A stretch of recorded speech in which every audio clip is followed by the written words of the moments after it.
Anak ni Congressman Abante, nagwawala na. Galit na galit kay BP Sara. Marami siyang sinabi dito. Pero yung mga netizens, tawang-tawa sa kanya. Eto, mukhang napiko na ata sa banat ni BP Sara. Ako, ito panoorin po natin kung ano yung pinagyayaw-yaw niya. Ako, mga pikoni naman pala. Ito yung video. Ay hindi kayang takpan ng inyong paninira ang kakulangan nyo sa serbisyo dito sa ating distrito.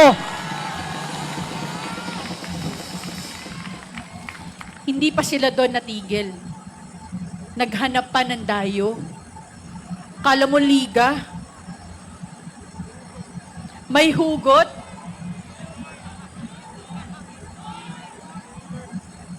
Tatayo ka dito sa aming lungsod.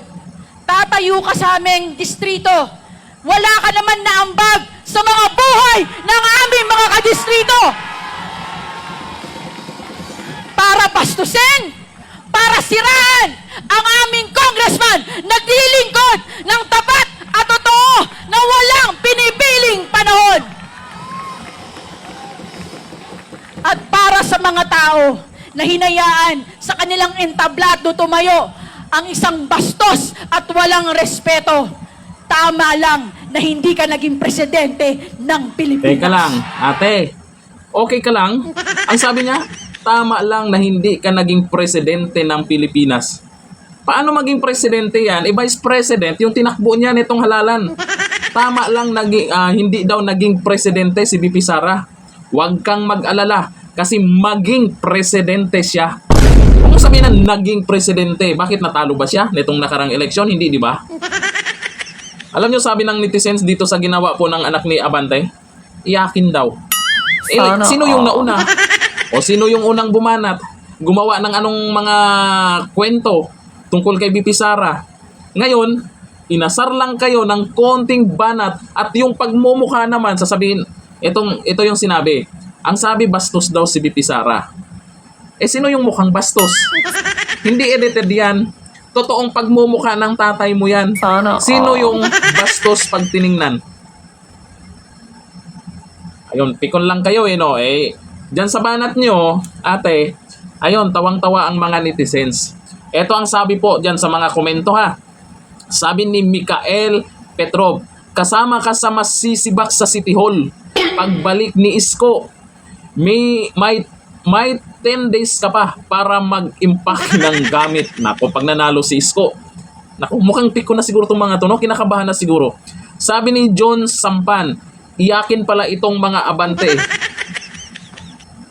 Ito sabi ni Chris M. Altarol, ngayon iyak kayo. Pag nagantihan, mas bastos tatay mo. Sabi ni Kentoy Salas, sakit no? Iyak lang. Mawawala yan. O, tingnan nyo naman, na real talk lang kayo.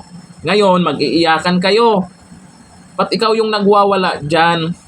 Si Congressman Abante, tapos sasabihin, may nagawa dyan. At kung ano man yung sinasabi mo, ganito lang yan. Kung maganda yung serbisyo nyo sa isang lugar, sa distrito mo, at hindi bastos yung tatay mo. Kung hindi bastos ha, tapos maganda yung serbisyo, mamahalin ng tao yan. Iboboto yan. Pero bakit ngayon ay mukhang kayo'y kinakabahan? Ba't galit na galit ka dyan? Pwede namang rumesbak sa banat ni BP Sara. Hindi yung nagwawala at nag-iiyak ka dyan.